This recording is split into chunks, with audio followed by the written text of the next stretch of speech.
सभे मगहिया भाई बहन के भुलेटन काका के राम राम। आती मगहिया खबर में सुनती देश दुनिया के खबर। जम्मू एयरफोर्स स्टेशन पर ड्रोन से होल आतंकी हमला, 2 जवान घायल हो गए। देश के दोसर एयरफोर्स स्टेशन पर हाई अलर्ट कर देवल गए। बिहार में पंचायत चुनाव ले देश के 30 राज्य और केंद्र शासित प्रदेश से मंगावल जाए ईवीएम, चुनाव आयोग दिलक मंजूरी।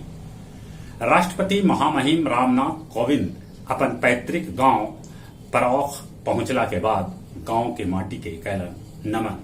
उ सिर झुका के अपन माथा पर माटी लगौलन।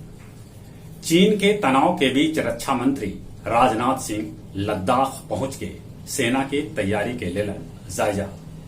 अपन देश में पिछलका 24 घंटा में कोरोना मरीज की संख्या 46,550 तक पहुंच गई। पिछलका 24 घंटा में कोरोना से 943 मरीज के मौत के भी खबर है। बिहार के पूर्वी चंपारण के बनकटवा प्रखंड में 100% कोरोना वैक्सीन लगा देवल गए। फेफड़ा के बड़ी तेजी से संक्रमित कर रहा है डेल्टा प्लस वेरिएंट। कोरोना से मरे वालन के असम सरकार उनकर पत्नी के देता 2.5 लाख रुपया के सहायता। एम्स के प्रमुख डॉक्टर गुलेरिया कहलका है कि स्कूल खोले ले जरूरी है कि लइकन के वैक्सीन लगाल जाए। बिहार के शिक्षा मंत्री विजय चौधरी कहलका है कि 6 जुलाई के बाद चरणबद्ध तरीका से खोलल जाए स्कूल और कॉलेज। पूर्व डीजीपी गुप्तेश्वर पांडे स्वीकारलन कि उनकरा में सफल नेता के गुण न है, वह प्रभु के भक्ति करता। देश में अब निजी कंपनी भी लॉन्च कर सका है रॉकेट। उत्तर प्रदेश और उत्तराखंड में बसपा अकेले चुनाव लड़े के फैसला कैलक है।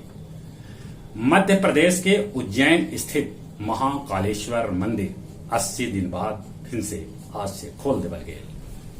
गाजियाबाद में एक के परिवार के 4 आदमी के गोली मार देवल गए, जगह में 3 परिवार के मौत के खबर है। इंडो नेपाल बॉर्डर पर चल रहा बांध मरम्मती के काम नेपाल सरकार रोक देला। मंगल ग्रह पर मेटल मिले के संकेत है। अमेरिका के पूर्व राष्ट्रपति डोनाल्ड ट्रंप वर्तमान राष्ट्रपति बाइडेन पर साधलन निशाना। वो एक बार फिर से कहलन कि राष्ट्रपति चुनाव में होल है हेराफेरी। इजराइल के प्रधानमंत्री नेफ्ताली बेनेट सभे से मास्क पहने और टीका लगावे की अपील कैलका है। थाईलैंड में 1 महीना ले लगा देवल गेल प्रतिबंध। कैनरे द्वीप में फंसल 298 प्रवासी के बचावल गए। 12 चट्टी में 1.5 करोड़ रुपया के दारू नष्ट कर देवल गए। गया जी में कल भारी बारिश होने से पूरा शहर पानी पानी हो गया। शहीद भगत सिंह युद्ध ब्रिगेड के 20 गो युवा सदस्य मगध मेडिकल कॉलेज के ब्लड बैंक में कैलन खूनदान करे से पहले भगत सिंह के चित्र पर युवा लोग माल्यार्पण और पुष्पांजलि कैलन। टेकारी के जयनंदन बिघा में एगो घर के छत पर ठनके से घर के बिजली के सभे सामान खराब हो गया।